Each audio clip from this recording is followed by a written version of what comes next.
That's all done. All the trusses are up and in place. The last three, I had an idea in my head on how I could get those tilted up. I don't know why I didn't just put a 2x6 on the end like I did on that end and tilt the gable end up against it and set the other two.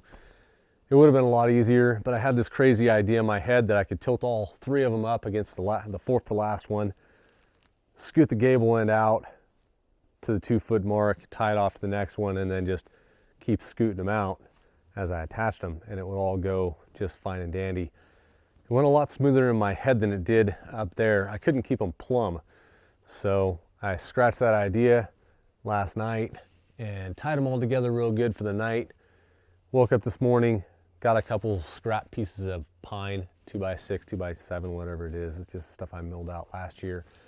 Put it on the outside of the wall, tilted the gable up against that, and then set the other two. Went real quick and easy, super quick, super easy. I should have just done it last night, but you know how it goes. You get an idea in your head and you want to try it. So that's what it is. The next thing we have to do is purlins for the roof.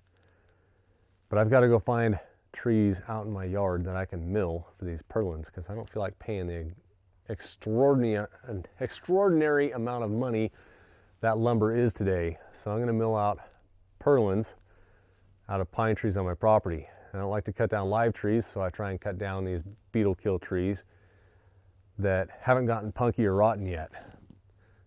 I know that there's about 6 or 8 of them right out in the middle, but I've got to make sure I can get my backhoe to them to drag them in.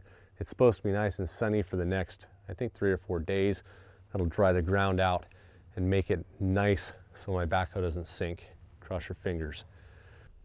So I'm going to head out to the back part of my property for the rest of the day and mark out pine trees that are millable diameter, something I can at least get 2x4s out of for my purlins for the roof.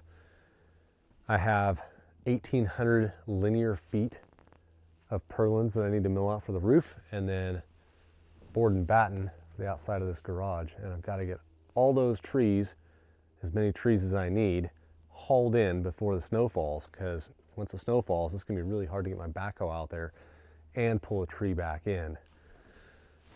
Lots of work, lots of stuff needs to get done. This center wall can come down now, but that'll wait. That'll be a future video. Until next time, guys, go make something.